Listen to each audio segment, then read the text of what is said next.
नमस्कार दोस्तों, आप सभी का हमारे YouTube चैनल में स्वागत है। तो दोस्तों, अपने मध्यकालीन भारत के इतिहास के अंदर गुलाम वंश चल रहा था, जिसके अंदर अपने जो है गुलाम वंश में कुछ शासकों की चर्चा कर ली थी। जैसे अपने कुतुबुद्दीन ऐबक को पढ़ लिया था गुलाम वंश में, आराम शाह को पढ़ लिया था, इल्तुतमिश को पढ़ लिया था, रुकनुद्दीन फिरोज को के बारे में मैंने आपको बताई थी एक दो बार, और रजिया सुल्तान को पढ़ लिया था। बहराम शाह इसके बाद में जो शासक बना है बरहाम शाह, इसके बाद में जो बरहाम शाह शासक बना है इसकी चर्चा करेंगे अपनी। तो ये सारे सारे गुलाम वंश के शासक है। बरहाम शाह के बाद में अलाउद्दीन महमूद, इसके बाद में जो है नासिरुद्दीन महमूद नाम का शासक बना है, और इसके बाद में आता है ग्यासुद्दीन बलबन, केकुबाद और क्यूमस। बरहाम शाह, पहली बात तो ये ध्यान रखना कि इसने अपनी बहन के विरुद्ध मतलब रजिया सुल्तान के विरुद्ध जो है ये एक संगठन का निर्माण भी किया था इसे पराजित करने के लिए, और नायब ए मुमालिकात नाम का एक जो है नया पद सर्जित किया था इसने। नायब ए मुमालिकात, बरहाम शाह ने नायब ए मुमालिकात का जो है एक नया पद सर्जित किया था। नायब ए मुमालिकात का नया पद सर्जित किया था। किसने किया था? ये बरहाम शाह ने। किसने किया है? बरहाम शाह ने, अर्थात एक नायब नाम का नया पद बना दिया। ये एक तरह से कह सकते हो किसका पद होता था? उप सुल्तान का। अब पूरे के पूरे सल्तनत कालीन या फिर गुलाम वंश के जो शासन है उसको संभालने के लिए तीन व्यक्ति सामने आ गए थे।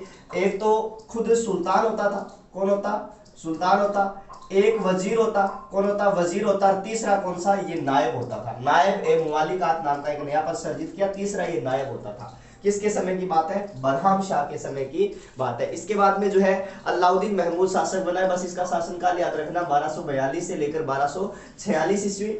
इसके बाद में आया है नासिरुद्दीन महमूद। तो नासिरुद्दीन महमूद के समय में इसका जो सारा शासन है वो कौन संभालता था? गयासुद्दीन बलबन संभालता था। कौन संभालता था? नासिरुद्दीन महमूद के समय में आपको याद रखना है कि इसके समय में सारा शासन जो है बलबन संभालता था, और नासिरुद्दीन महमूद जो है टोपी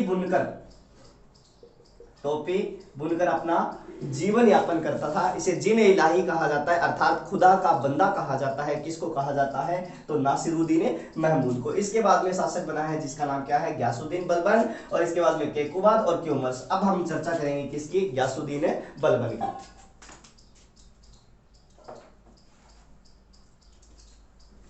एक नासिरुद्दीन महमूद की शाही दरवेश की उपाधि ध्यान रखना बस भी, शाही दरवेश। ठीक है, ये उपाधि आपको याद रखनी है। किसकी है ये? नासिरुद्दीन महमूद की है। अब अपने ग्यासुद्दीन बलबन की चर्चा करेंगे। गुलाम वंश में अगला जो शासक बना है उसका नाम है ग्यासुद्दीन बलबन।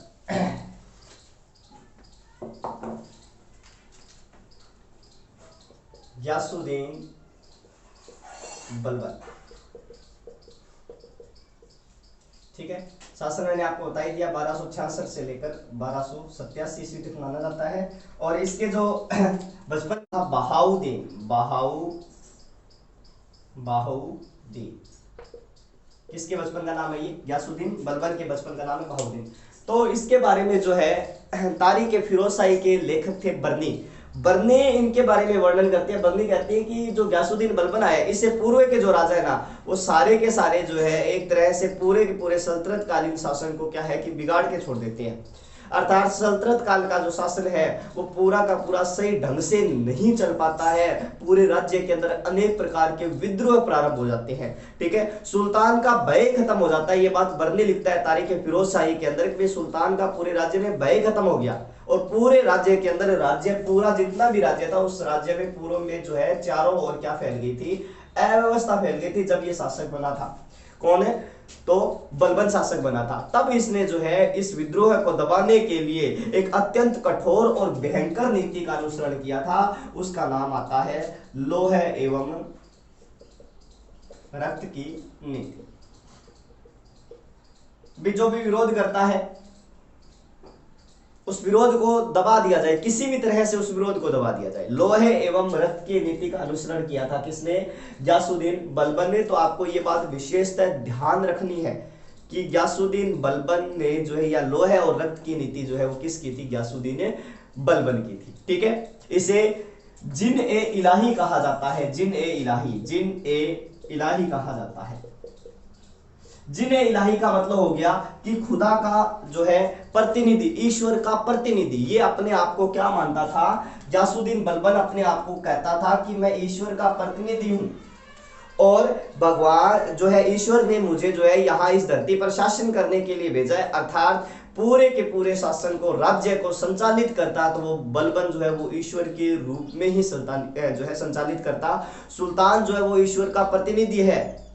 एक तरह से कह सकते हैं कि गयासुद्दीन बलबन ने ईश्वर की शक्ति के सिद्धांत का प्रतिपादन किया था। ईश्वर की शक्ति के सिद्धांत का प्रतिपादन करने वाला जो व्यक्ति है उसका नाम क्या है? गयासुद्दीन बलबन है।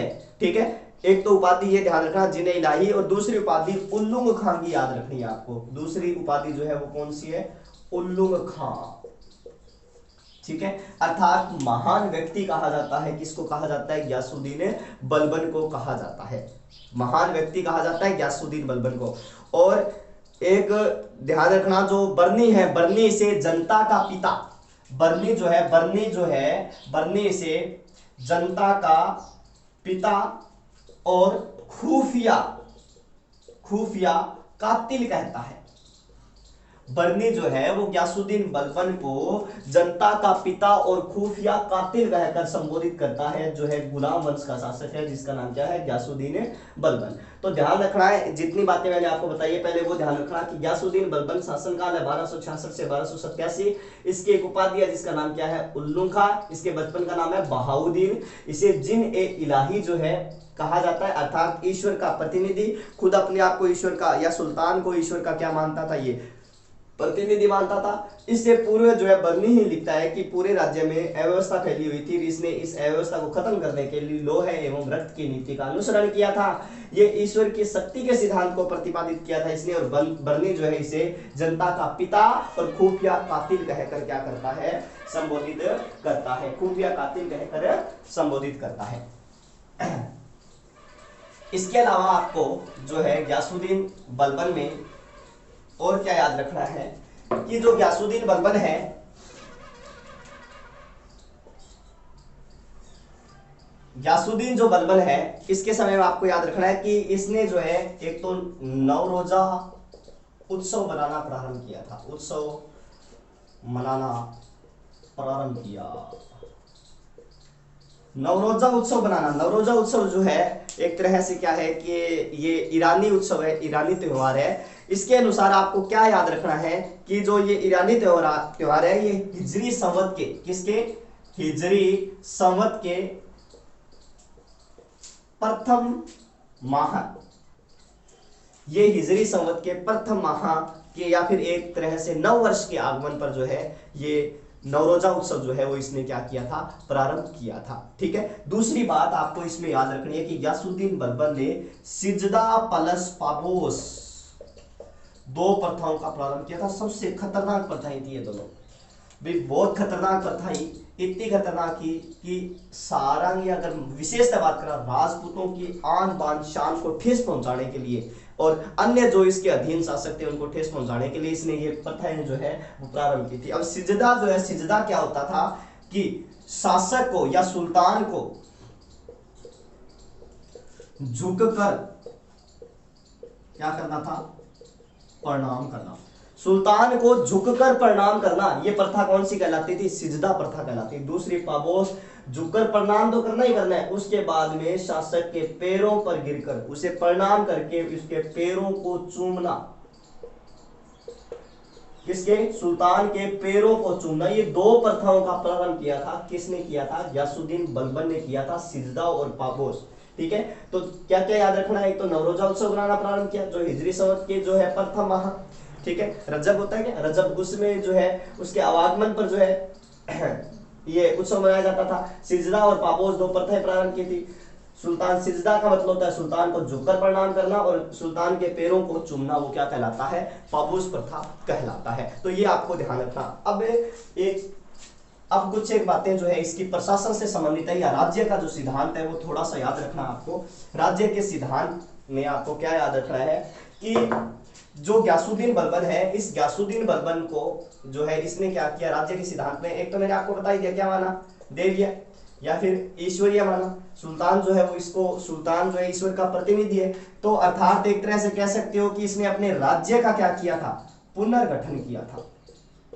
इसने अपने राज्य का क्या किया है, पुनर्गठन किया है, ठीक है। और इसने अपने दरबार के अंदर जो है ना, दरबार में जितने भी दरबारी थे, इन दरबारियों की पोशाक जो है, पोशाक अनिवार्य कर दी थी, दरबारियों की पोशाक अनिवार्य करती थी। और दूसरी बात ये कहता है कि जो आप मौज मस्ती करते हो राज्य के अंदर, राज दरबार के अंदर हंसी ठिठोली करते हो, अर्थात इन सभी चीजों पर इसने क्या लगा दिया था, एक तरह से पाबंदी लगा दी थी। नृत्य वगैरह पर भी अपने राज्य में इसने क्या लगा दी थी, पाबंदी। नृत्य वगैरह पर जो है इसने हंसी ठिठोली पर इसने क्या लगा दी थी, राज्य के अंदर पाबंदी लगा दी थी। इतना खतरनाक राजा बना है ये, ठीक है। और इसने काजी को डायरेक्ट आदेश दिया, न्यायाधीश को क्या आदेश दिया कि आप चाहे कोई भी व्यक्ति हो, उसके प्रति निष्पक्ष क्या करोगे, न्याय करोगे। निष्पक्ष न्याय की व्यवस्था जो है वो अपने राज्य में लागू की थी, किसने, गयासुद्दीन बलबन ने, ठीक है। और एक दीवान ए अर्ज नाम का एक नया सैन्य विभाग स्थापित किया था इसने। दीवान ए अर्ज नाम का एक नया सैन्य विभाग स्थापित किया था, वो किसने किया था, गयासुद्दीन बलबन ने किया था, ठीक है।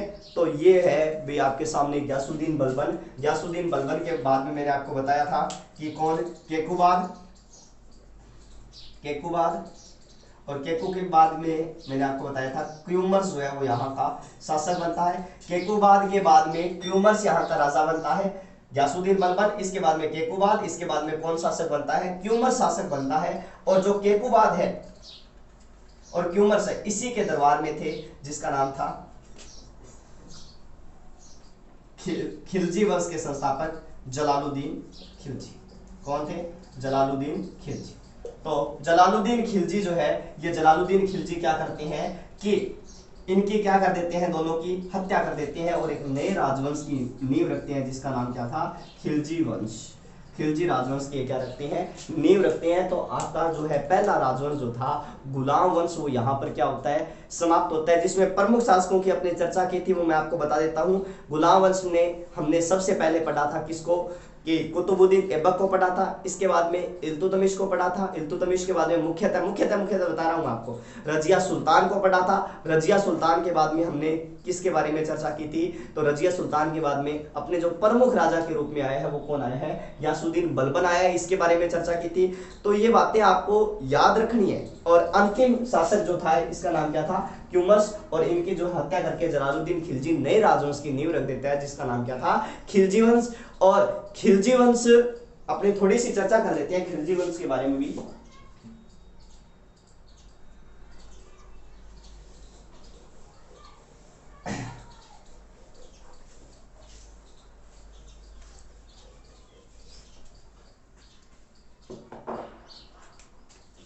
कौन सा राजवंश है, खिलजी वंश, खिलजी वंश है, ठीक है। ये क्या है कि ये भी एक अफगान जाति थी, क्या थी, अफगान जाति थी। ये भी मोहम्मद गोरी की सेना में भारत आई थी, किसकी, मोहम्मद गोरी की सेना में जो है खिलजी वंश है, अफगान जाति थी, मोहम्मद गोरी की सेना के अंदर जो है वो भारत आई थी। और इस खिलजी वंश का जो संस्थापक है, वो कौन है, जलालुद्दीन खिलजी। जलालुद्दीन खिलजी, अर्थात इसने 1290 ईस्वी में इस वंश की क्या रखी थी, नींव रखी थी, किसने, जलालुद्दीन खिलजी ने। और जलालुद्दीन खिलजी की दो उपाधियां भी मैं आपको बता देता हूं कि जलालुद्दीन खिलजी को क्या क्या कहा जाता है। एक तो जलालुद्दीन खिलजी को कहा जाता है तलवार का बेटा कहा जाता है इसको। और दूसरी बात, इसे कोमल हृदय का सुल्तान कहा जाता है। इतना कोमल था कि इसने अपने से पूर्व दो शासकों की हत्या करके यहाँ राजवंश की स्थापना कर दी थी, नए वंश की स्थापना कर दी जिसका नाम क्या है, खिलजी वंश। कोमल हृदय का क्या कहा जाता है, इसे सुल्तान कहा जाता है, कोमल हृदय का सुल्तान कहा जाता है। बाकी अपने खिलजी वंश के बारे में चर्चा करेंगे कल। अगर आपको ये हमारा वीडियो पसंद आया तो लाइक कीजिए, शेयर कीजिए और हमें कमेंट करके बताइए कि आपको ये हमारा वीडियो कैसा लगा। तो धन्यवाद दोस्तों।